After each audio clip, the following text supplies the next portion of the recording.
రాజాగారు రాజాగారు ఏంటయ్యా ఆ పిలిపేంటి? ఓర్టు బంట్రోతు ముద్దాయని పిలిచినట్టు కాస్త మర్యాదగా దగ్గరికి వెళ్ళి పిలువు. రాజాగారు రాజాగారు కంగారేంటి? ఆ పిలిపేంటి? ఏదో పెద్ద పులేదో ఎంట జరుగుతున్నట్టు. లోపల ఆయన చేతిలో తుపాకు ఉంటది, చిరాకేస్తే పేలుస్తాడు అంతే. పెట్టి రాలిపోయినట్టు రాలిపోతాం. కర్మ కర్మ. పూర్వ రోజుల్లో అయితే వచ్చేపోయే జనంతోనూ పని వాళ్లతోనూ కళకళ్లాడుతుండేది బంగ్లా. ఇప్పుడు ఈయన మూసుకు కూర్చున్నారు. వీరికి చుట్టూ తిరిగే పని వాళ్ళన్నా సంప్రదింపులకు వచ్చే మనలాంటి జనమన్నా చిరాకు ఎక్కువట. ఇందాక చెప్పాను కదా, ఈ తరం రాజావారి అభిరుచిది. ఏం అభిరుచో, వీరు పెళ్లి చేసుకుని పిల్లల కంటేనే రేపొచ్చే కొత్త తరంతో కళకళ్లాడిపోతుంది ఈ బంగ్లా. లేకపోతే ఈ వంశం ఎంతో సరి.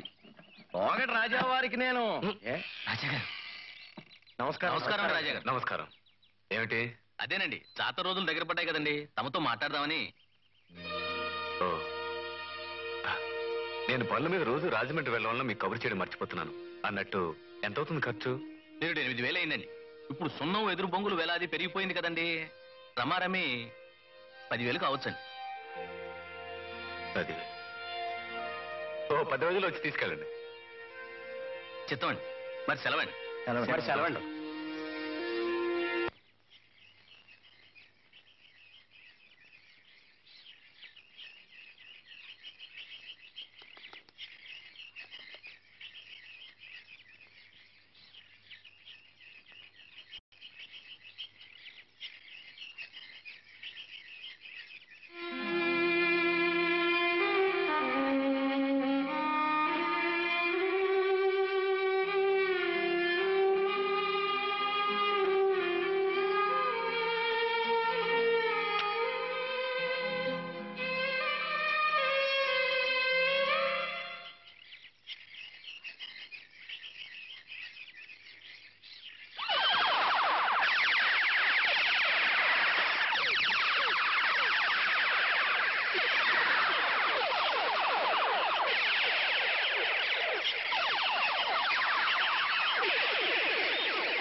మనకి మిగిలింది పరువు ఒక్కటే చెందారు. ఆస్తిని విలాసాల కోసం నాశనం చేసి కొడుక్కి దరిద్రం మిగిల్చి వెళ్తున్నాను.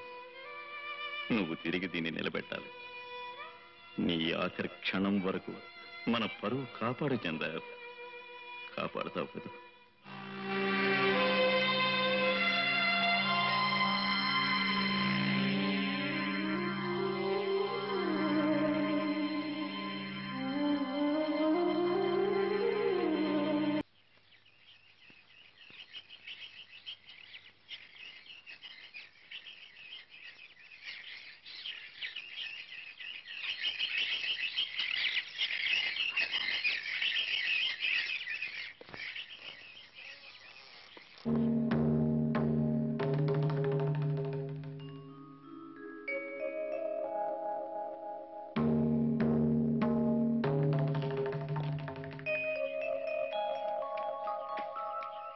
నచ్చిగా వేస్తారు ఈ పందిరి.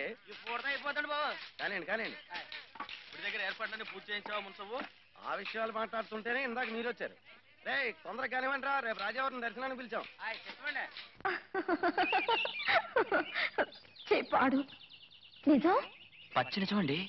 కానీ అమ్మాయి గారు, జాతరలు చీకట్లో జరిగినా అందులో ఎన్ని రంగులుంటాయో తెలుసండి? అవునట. మా పని మనిషి గౌరమ్మ చెప్పేదిలే. చాలా బాగుంటుందట కదా? బాగుండడమా? బ్రహ్మాండంగా ఉంటుంది. అసలు అదో చిన్న ప్రపంచం అనుకోండి. పుణ్యం నీడలో పాపం, భక్తి పక్కనే శృంగారం. ఆ చీకట్లో పోటీ పడుతుంటాయండి. ముక్తి, మోక్షం, మోసం, జూదం అన్నీ కలబోసుకున్నదే జాతర. 4 గోడల మధ్య బ్రతికే మీరు ఒక్కసారి ఆ జాతరని జనాన్ని చూస్తే చాలండి. ప్రపంచం అంటే ఏమిటో రేపు నాకు చెప్పడానికి సిద్ధమవుతారు. మరి వెళ్దామా? ఒక నిజం చెప్పండి. మీ మనసులో ఇప్పుడు 2 రకాల అభిప్రాయాలకి పోటీ జరుగుతోంది, అవునా? ఆ దేవుడిచ్చిన జీవితం సుఖంగా బ్రతకడానికే కానీ మనం కల్పించుకున్న ఆచారాల చీకటి గుహల్లో ఏడుస్తూ చావడానికి కాదు. మనసుకు నచ్చిన రీతిలో, మనసు నడిపిన పద్ధతిలో అడుగు ముందుకేసి వెళ్ళడం నేరం కాదండి. పాపం అసలే కాదు. కాదంటారా? ఆలోచించండి అమ్మాయి గారు, ఆలోచించండి.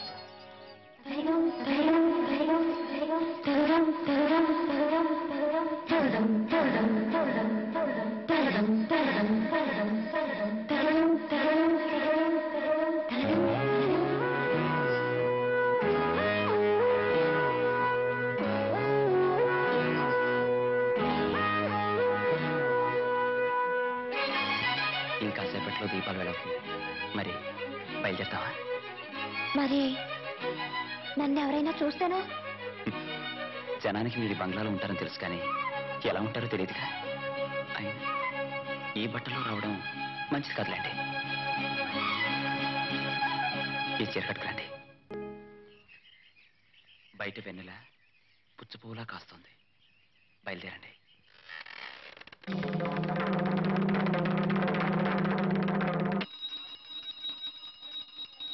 వందేహం మంగళాత్మానం భాస్వంతం యోగ విగ్రహం.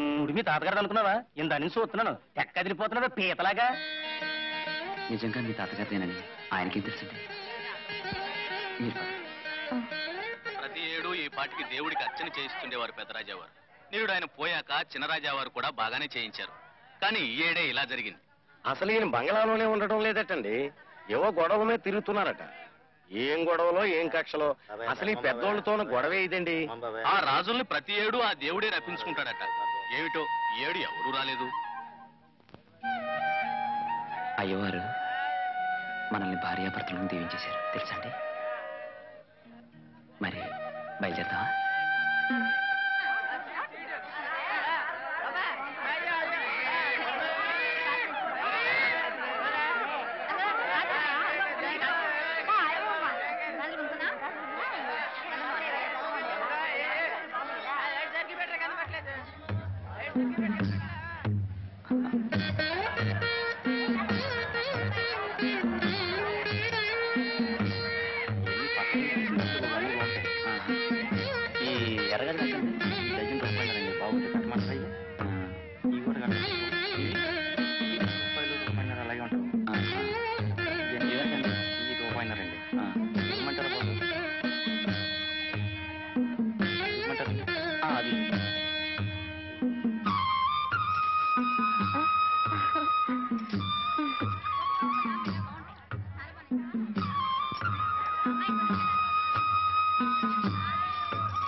మరి బయలుదేరుతావా?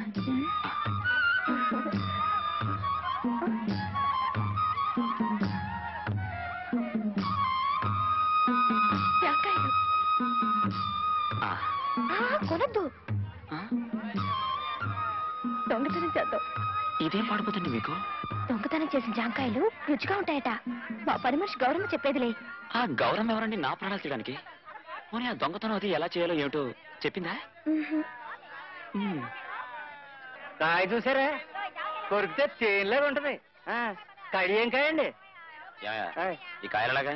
చిత్తం బాబాయ్, రూపాయి పదండి. పదే? మరి దారుణంగా ఉందా? రూపాయిగా బతికివు. ఎప్పుడన్నా బేరాలు చేసిన మొహాన మంది వెళ్ళవయా కొన్నావు గాని.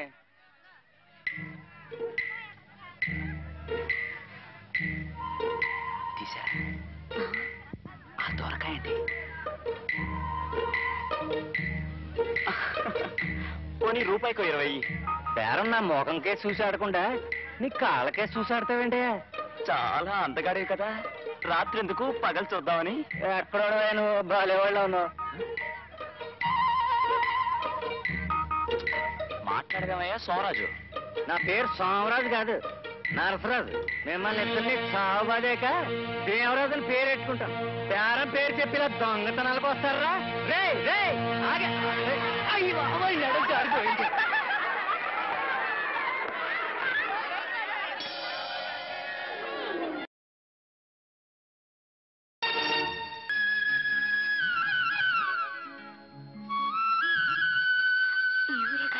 మీదో చాలా దూరం, ఇంట్లోంచి పారిపోయి వచ్చానులే.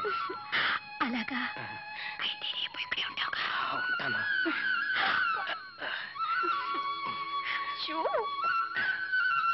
ఉన్నాను.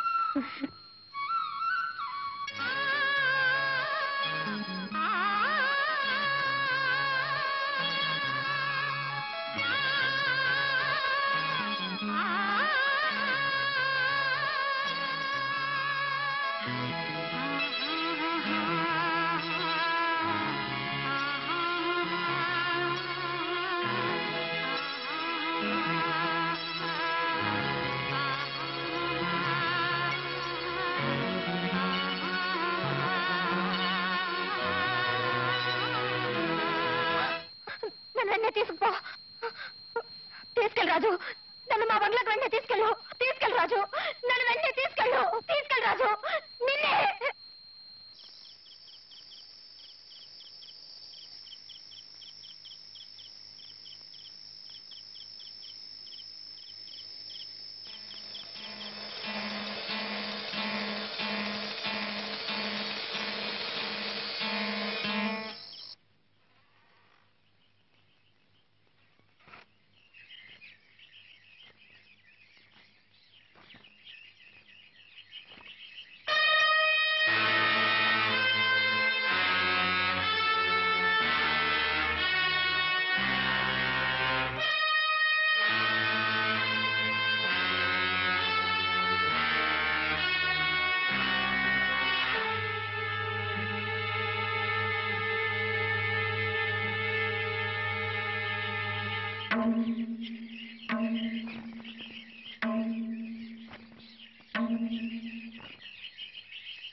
చంపుతారో చంపిస్తారో మీ ఇష్టం.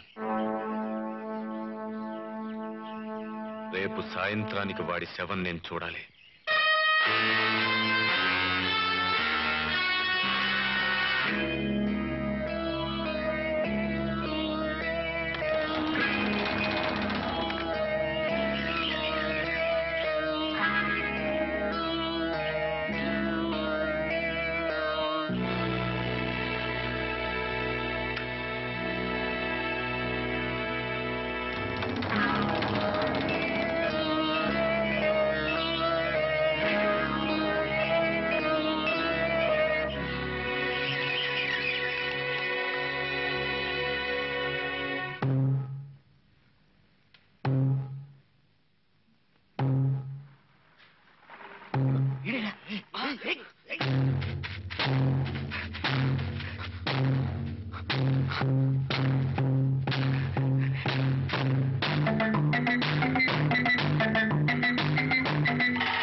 మా రాజు సాక్షాత్తు దేవుడు బాబు.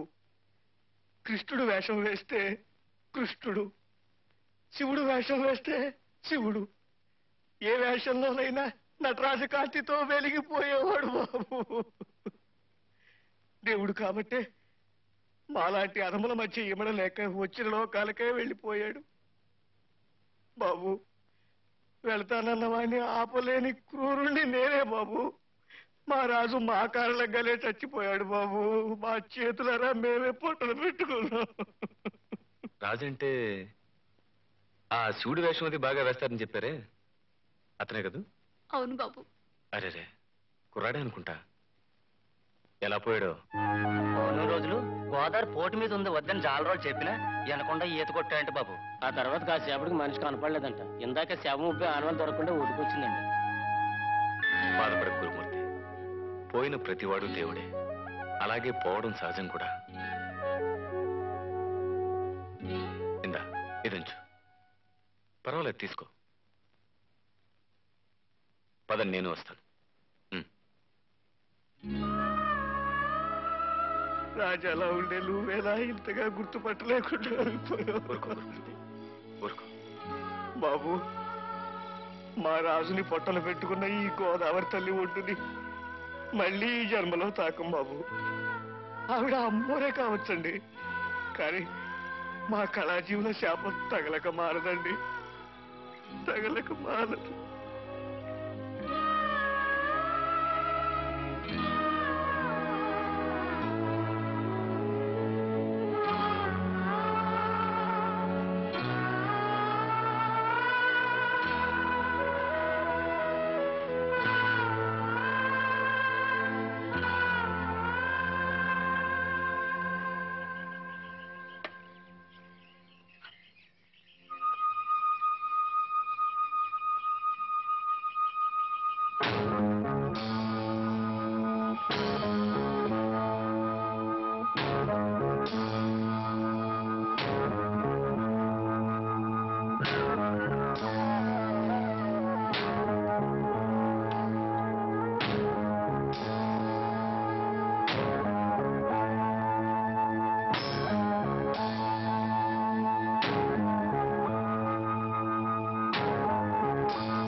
ఒక్కటే చెందాలి.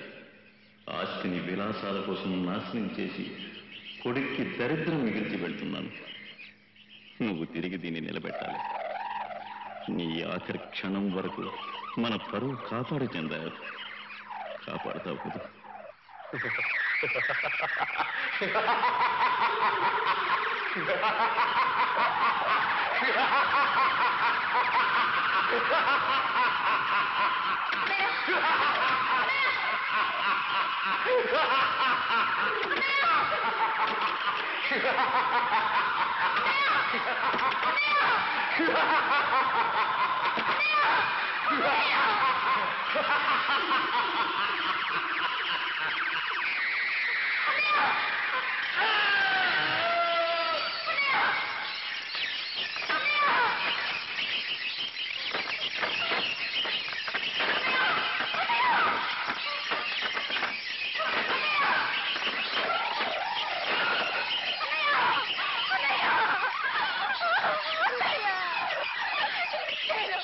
నేను మహాపాపమే చేశానన్నయ్యా. నన్ను చంపేయన్నయ్యా, నన్ను చంపే. కాదమ్మా, నీ పచ్చని జీవితాన్ని రాజరిక పంజరంలో బంధించి మహాపరాధం చేసిన పాపాత్మున్నమ్మా. నా కారణంగా నువ్వు చచ్చిపోకూడదన్నయ్యా. నేను పోతున్నది నీ కారణంగా కాదమ్మా, పరువుతో పోరాడి ఓటమి చేతుల్లో ఓడిపోతున్నాను. ఎన్నడూ చీమకైనా అపకారం చెయ్యను నేను మన వంశ ప్రతిష్ఠ కోసం ఒక మనిషిని చంపించి మరిపోతున్నాను. పలానా రాజుగారి అబ్బాయి బికారి బ్రతుకు భయంతో పొడుచుకు తెచ్చాడని ఈ లోకం అనుకోకూడదు. మన వంశ గౌరవానికి కళంకం ఏర్పడుతుంది. రాజుగారి సర్వస్వం కాచేద్దామని ఎవరూ చంపారనుకోవాలి. లోకం నోట్లో మన కీర్తి అలాగే వెరగాలి. బయట ప్రపంచానికి నువ్వు వెళ్ళిపోయినా మన వంశ చరిత్ర ఎవరికి చెప్పకు సుమా. నీ పేరు కూడా మన వంశం కోసం, ఈ అన్నయ్య కోసం ఈ పని చేస్తావు కదా? చేస్తానన్నయ్యా. మన వంశం పేరు, నా పేరు ఎవరికి చెప్పను, ప్రమాణ పూర్తిగా చెప్పను. భవిష్యత్ ఏమిటని భయపడి ఎలాంటి చెడు నిర్ణయం తీసుకో. గుండె ధైర్యంతో అడుగు ముందుకువే. బ్రతకడానికి నీకు తప్పకుండా మంచి దారి కనిపిస్తుంది. మంచి దారి.